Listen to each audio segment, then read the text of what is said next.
Welcome to MedHeads, the weekly show that brings a biopsychosocial focus to issues of the day, along with special guests who will showcase their expertise and enthusiasm about their field of practice. Your host, Dr. Fergal Armstrong. Hello everyone, my name is Dr. Fergal Armstrong and welcome to this episode of MedHeads. And today I have the honour of introducing to you Dr. Sam Manger. Hello Sam, how are you? Hello, Fergal. I'm well, thank you. Thank you for inviting me on. No, it's great to have you on. So, for the benefit of the viewers, I think it's important at the outset that we identify exactly who you are. So, you are a qualified GP, so you're FRAC GP, Fellow of the Royal Australian College of GPs, and you are also a Fellow and the President of the Australasian Society of Lifestyle Medicine. So, that's a very interesting combination of attributes. So can you explain how, a little bit about the history of your career and how you got to this point?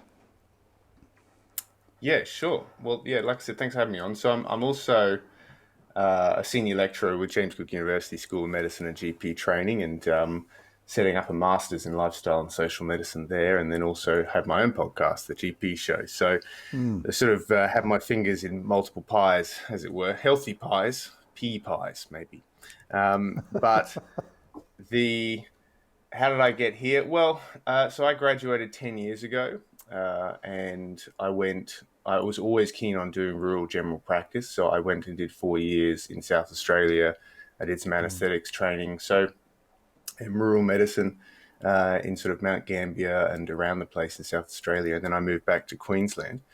But that whole time I was always interested in non-pharmacological interventions to treat disease. Now, I'd had that experience in my own health, so I had that basis for it, but I was just seeing too many people, for the right reasons, get better, not using medications. Obviously, medications are life-saving and life-improving, but I just saw so many people getting better using diet or exercise or sleep interventions.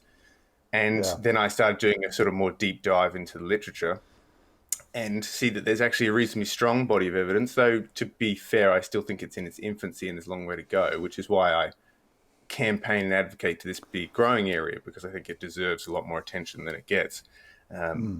So yeah, and then that's in a short how I got here. I mean, I've always been interested outside of medicine in the sense of the main thing that got me through my intern and residency years, the stress of those years, those sort of 90-hour weeks and sleeping on the floor kind of thing. Was my vegetable patch. I gardened almost every day, and it was the sun, the exercise, the connection with nature, the eating the fresh produce. This is all lifestyle medicine in a nutshell, and it just absolutely rescued me. Outside my wife, of course. So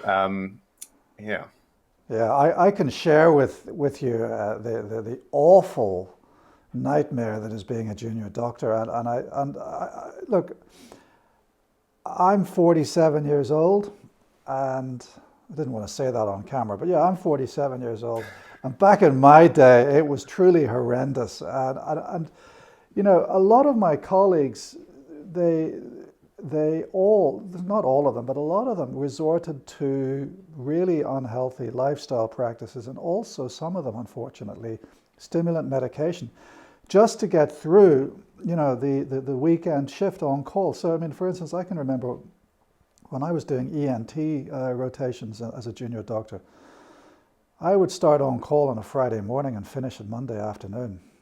And you were expected to deal with everything. Now, you did get some sleep during that period, but you were expected to be in the hospital, available for duty of whatever job had to be done. I mean, that's utterly horrendous.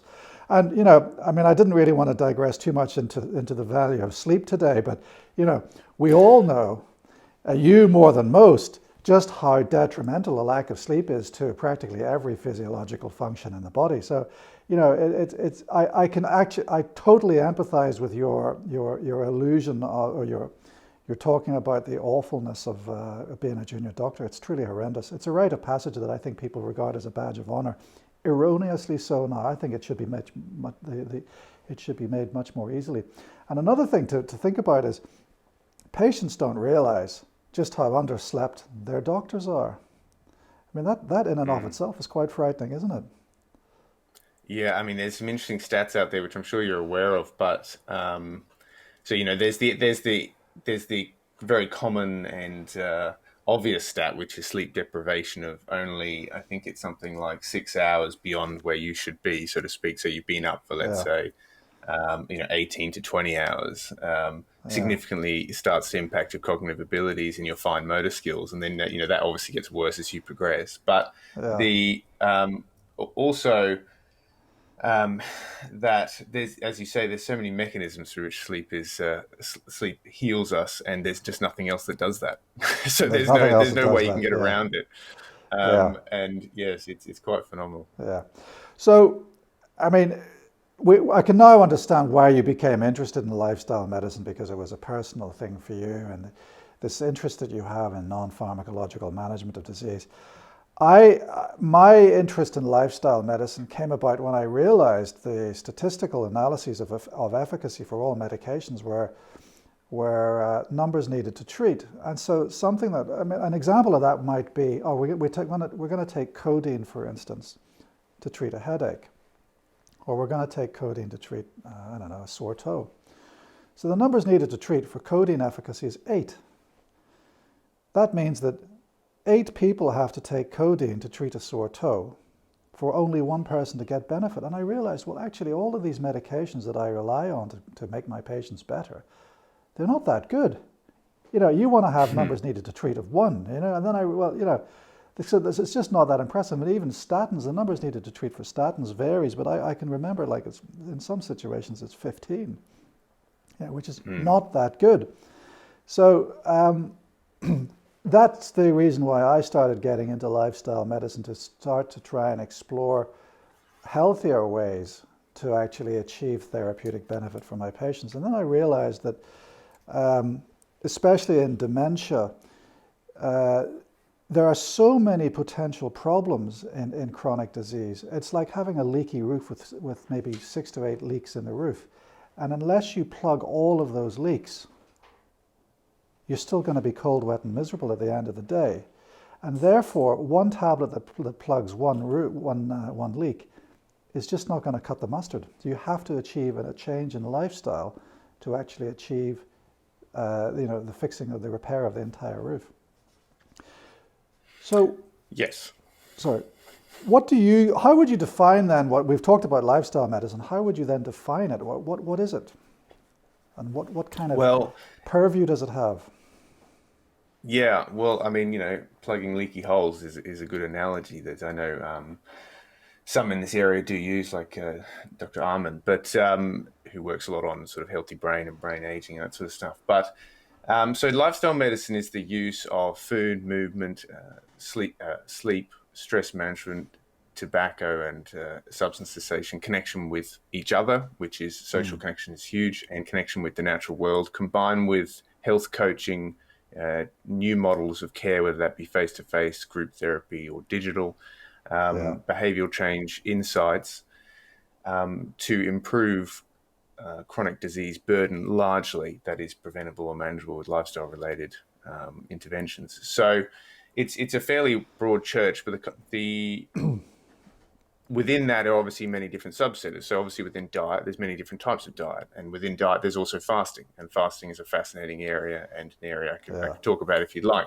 Oh, And then yes, within please. movement, obviously there's yeah, within movement there's aerobic and anaerobic, and in sleep, there's stuff. And so stress management, there's mindfulness, and there's yoga, and there's walking, and there's all these other things. So it's actually, there's a lot within those domains. And then you talk about the health behavior change or health coaching, and that is a hugely important area, because you can advise people all you want all day long, Yeah, and yes, brief interventions have some evidence and are important and do work, but really understanding health coaching and how to help guide people. And I'm still just I'm just a baby at this, to be honest. I've still got a long way to go in my skill set when it comes to health coaching, but it's crucial to be able to support people and empower people and make them feel confident and motivated in the change, because in the end, the whole, what they call one of the theories of change is you go from external sources of motivation to internal sources of motivation, meaning you drive yourself, and then eventually it becomes automatic. So you formed a new yeah, habit. And so, Yeah. you need to help guide people through that to make sustainable lifestyle change. And then on top of that, it's really important to mention that this is not just about the individual. So when you're talking about lifestyle and you talk about, okay, diet and that sort of stuff, you've got to go, okay, well, why are they eating poorly? And it's almost always because our society is saturated in terrible foods. Every place you go to fill gas or fuel, every supermarket you go to, there's junk at the checkouts. You are literally surrounded by it. And we are humans evolved in a low calorie environment, harsh environment, Yeah. to eat Yeah. any high calorie thing we can, like fat and sugar, to survive.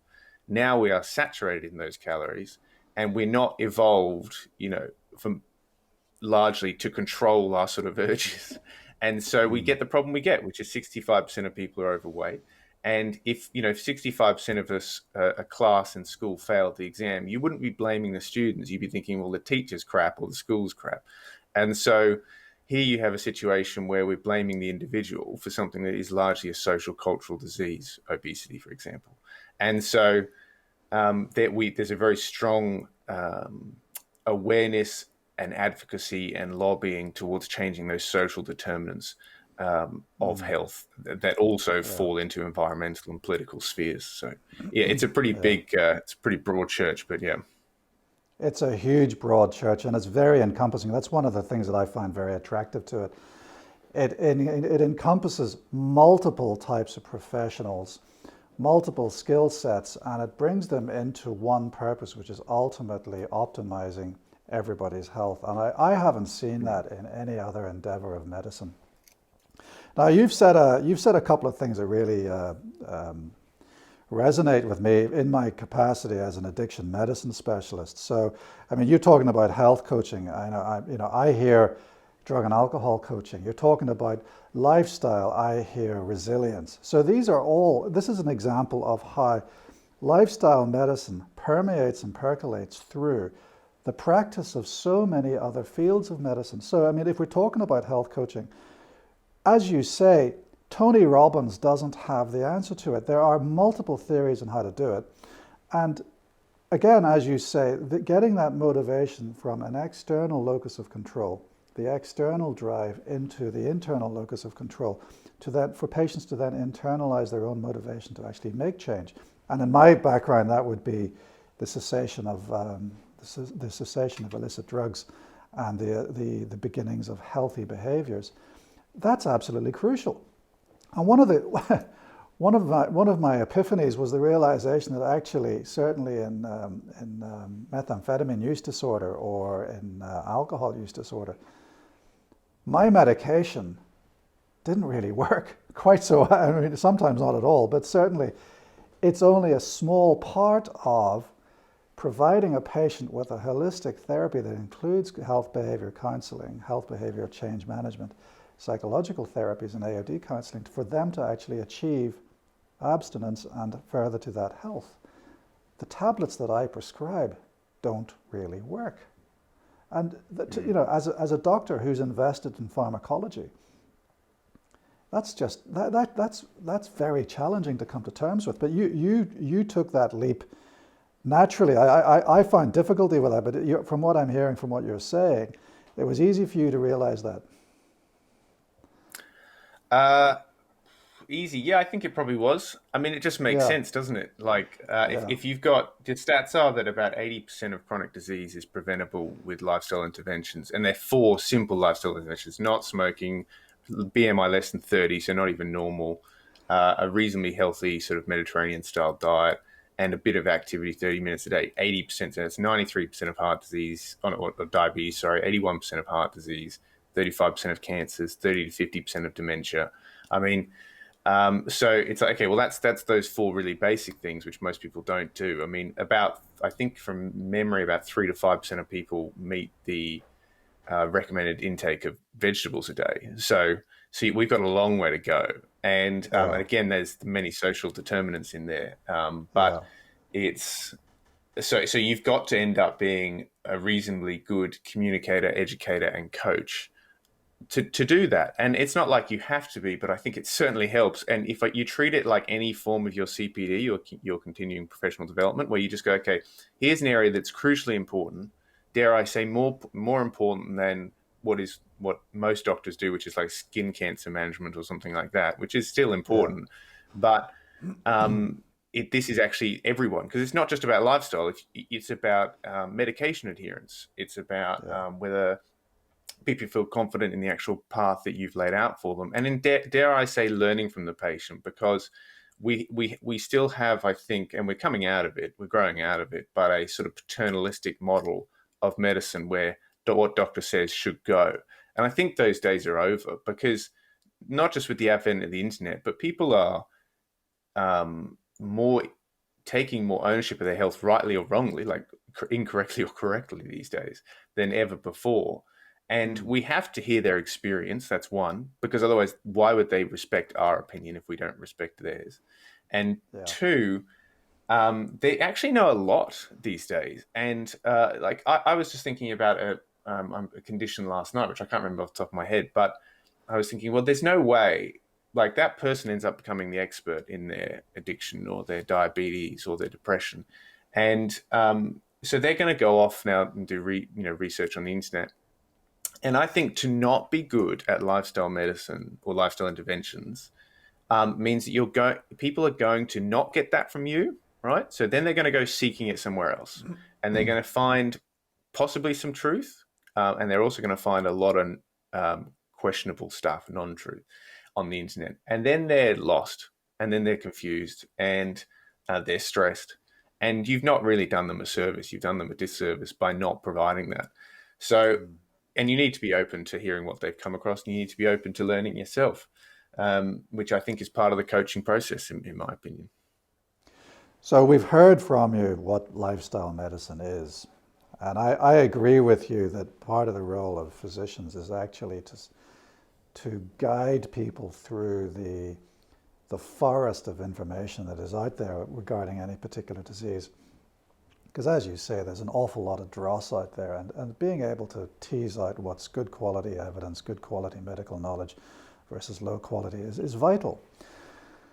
Which then, I was listening to you and I was thinking, well, we know what lifestyle medicine is. We know that you have to actually be a guide for information. What is lifestyle medicine not? What is it not, in your opinion? Well, obviously, it's there's a few things to say there. So first of all, obviously, it's not pharmacological medicine, and it's not supplement-based medicine. So Exactly. any herbs, Yes, vitamins. any vitamins, minerals, herbs, Yes.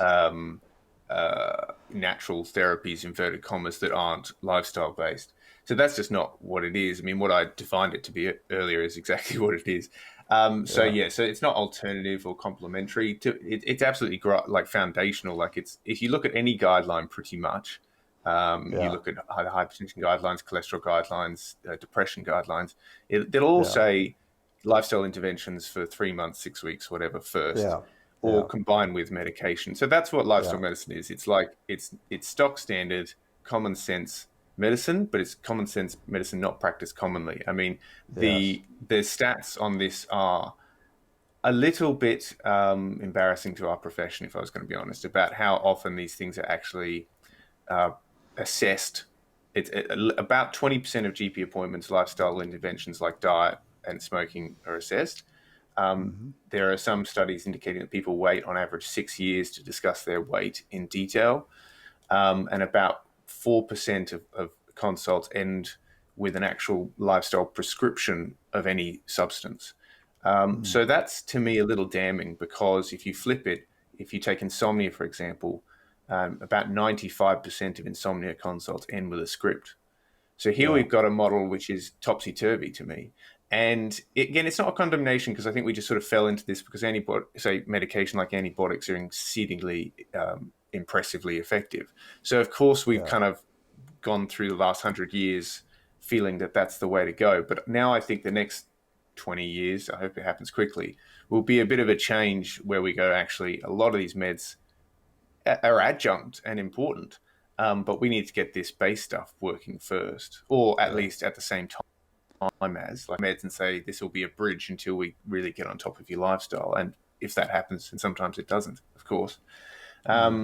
So yeah, it's working with the current model and in the current model, but taking it, I think, to the next level. Yeah, so it's really important for people to understand, and also doctors to understand, that lifestyle medicine is not mumbo jumbo, is not alternative medicine. It is evidence-based mainstream advice and recommendations that are already part of the vast majority of chronic disease guidelines. And as you say, lifestyle interventions first for 3 to 6 months. That phrase exists in the vast majority of guidelines for like heart disease and diabetes and hypertension, et cetera, et cetera.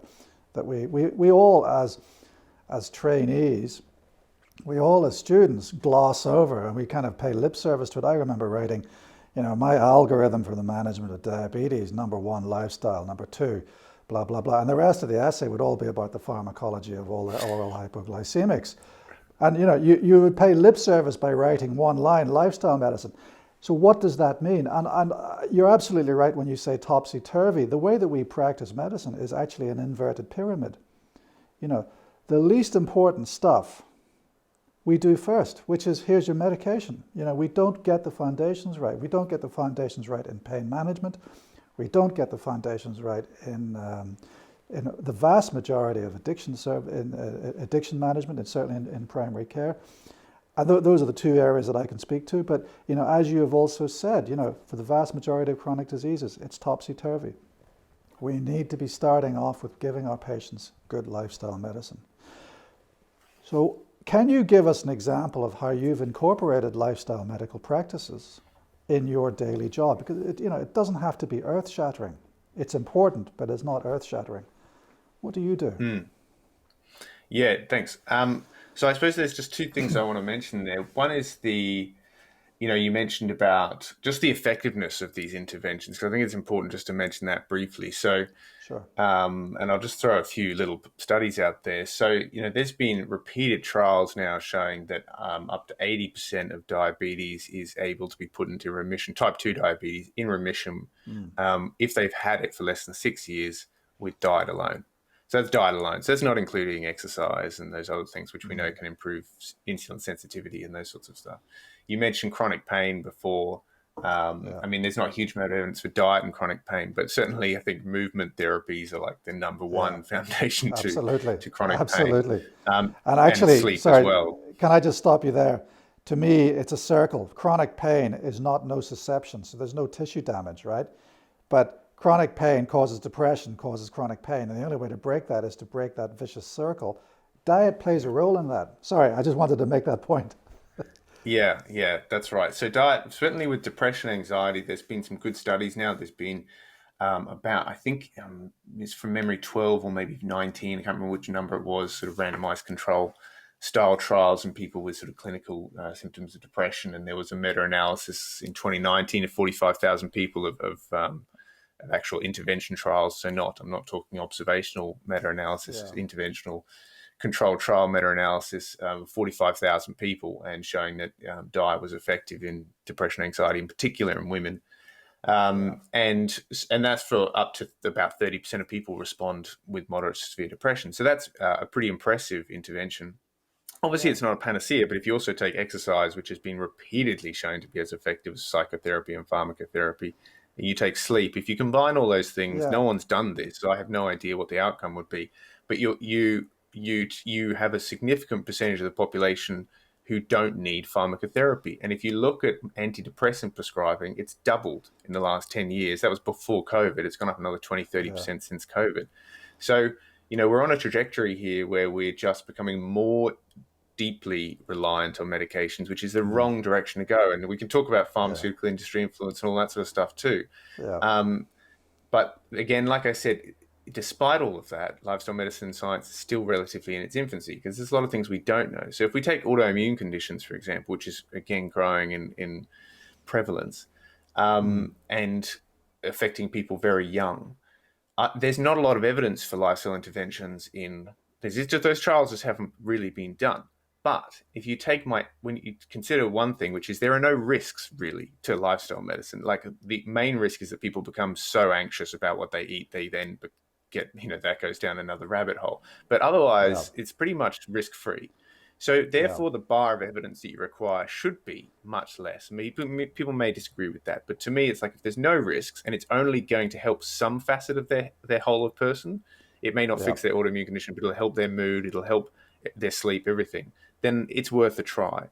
And I've done this in numerous patients with autoimmune conditions. I had one kid the other day, 19-year-old, with an ankylosing spondylitis, on biologicals, badly affected by their disease. Right. Right. Went on a lifestyle medicine program, now on no medication, symptom-free and happy. So, and that's anecdote, and I appreciate that's anecdote. But when you start seeing anecdote after anecdote after anecdote, and you're just like, well, okay, actually, this is clearly playing a major role in their well-being. And I'm not saying everyone gets an outcome like that. I don't want to pretend they do, because obviously some people try this and they don't get better and they need medication, and that's absolutely fine and accepted and good. But I'm just saying that it's not good to not do it. And so, in regards to your question about how do I do it, I actually just practice pretty standard general practice, but what I just make sure is that you can do it either ways. You can have an autofill thing so it reminds you, because that's often the problem in general practice is time.